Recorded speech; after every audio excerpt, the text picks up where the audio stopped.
আসসালামু আলাইকুম, welcome to my channel. খুব সহজ পদ্ধতিতে আর কম সময়ে তৈরি করে দেখাবো চিকেন লেগ পিস ফ্রাই। আপনি যদি এই চ্যানেলে নতুন হন অবশ্যই চ্যানেলটিকে সাবস্ক্রাইব করে দিবেন, আর যদি অলরেডি সাবস্ক্রাইব করে থাকেন অসংখ্য ধন্যবাদ। চিকেন লেগ পিস ফ্রাইয়ের জন্য আমি এখানে দুটো চিকেন লেগ পিস নিয়ে নিয়েছি।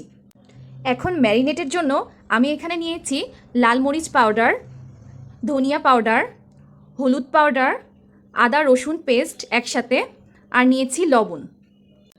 এখন আমি ম্যারিনেটের জন্য সবগুলো উপকরণ দিয়ে দিচ্ছি লেগ পিসের উপর, ভালোভাবে মাখিয়ে নিচ্ছি। এখন আমি দিচ্ছি 1 টেবিল চামচ পরিমাণ সয়া সস, আর দিচ্ছি টমেটো সস 1 টেবিল চামচ পরিমাণ। খুব ভালোভাবে আমি ম্যারিনেট করে নর্মাল ফ্রিজে 1 ঘন্টার জন্য রেস্টে রাখলাম। এখানে আমি 1 কাপ পরিমাণ আটা নিয়েছি, আর 4 টেবিল চামচ পরিমাণ চালের গুঁড়ো দিয়ে দিচ্ছি স্বাদ মতন একটু লবণ।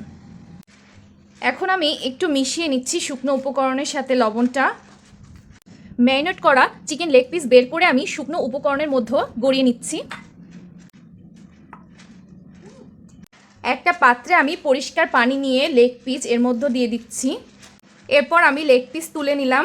আবারও আমি শুকনো মিশ্রণে দিয়ে দিচ্ছি, আবার ভালোভাবে এটা ফোল্ড করে নিচ্ছি। আবারও লেগ পিস তুলে আমি পানির মধ্যে দিয়ে দিলাম।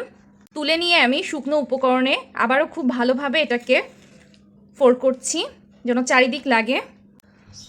খুব ভালোভাবে মেখে নেওয়ার পর লেগ পিসটার এই প্রসেসটা আমার রেডি হয়ে গেল। কড়াইয়ে পরিমাণ মতন তেল গরম করে আমি চিকেন লেগ পিস ভেজে নিব। সার্ভ করে ফেললাম চিকেন লেগ পিস ফ্রাই। খুব সহজ উপায়ে আমি এই রেসিপিটা আপনাদের সাথে শেয়ার করলাম। অবশ্যই বাসায় তৈরি করবেন। এতক্ষণ ভিডিও দেখার জন্য সবাইকে অসংখ্য ধন্যবাদ। আল্লাহ হাফেজ।